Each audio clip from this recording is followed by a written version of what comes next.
G'day, here we are again. It's early February. The pastures at the moment are just about all dried off. There's not very much feed value in that. So we forget about our rotations because there's no point in sending the cows down into a paddock, you know, half a kilometre away or whatever, when there's no feed there. So what Luke's doing at the moment, he's actually got crops in, which he's now grazing off.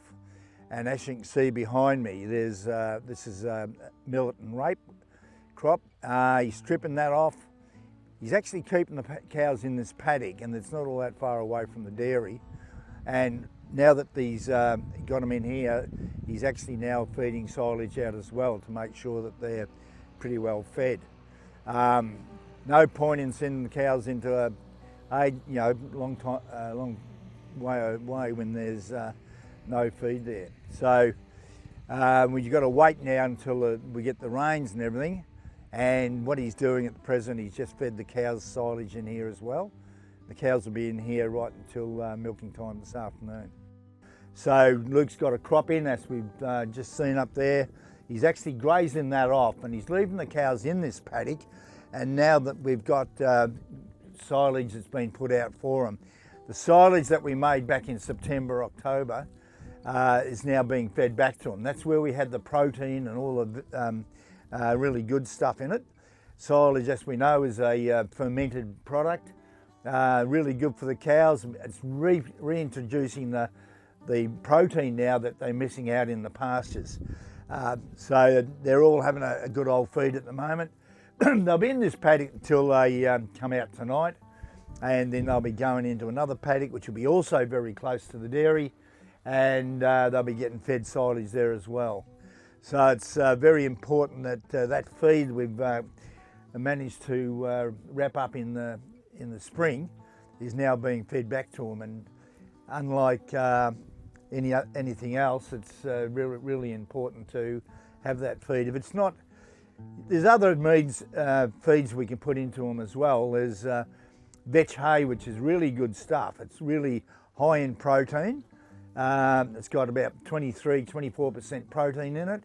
Also got very high in energy. So it's got about, you know, about 12, 13 megajoules of energy, which is equivalent of good grain. So, and when I first fed that out 30 odd years ago, I've never fed animals out where once it hit the ground, the cows put their head in it and didn't move virtually until the ground was licked clean. And with this vetch, and then they go on to the next bit.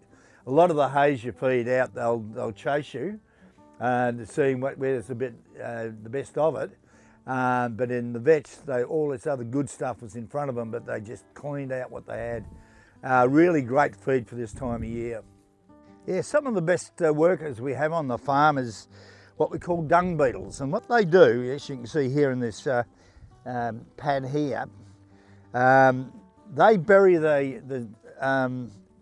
all the manure into the soil where they have an egg in the little roll of manure and into the ground, and so it actually helps the fertility of the ground. And with that, it's hopefully you're going to get less flies, which is not the case at the moment, I can tell you. Here we are. This is the first lot of our calves that have been reared. These are the females, the heifers. And this is what the kids, when they come here, really love to see, which is not unusual, is it?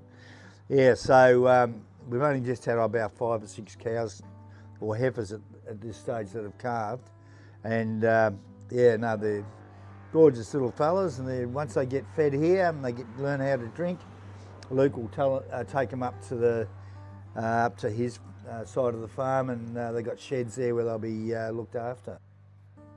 And of course, these are the ones that are very close to calving, back into the maternity ward, and they're quite comfortable. And as they calve, we'll take the calves off and put them into the little shed up there, and this will be going on for the next 12 weeks.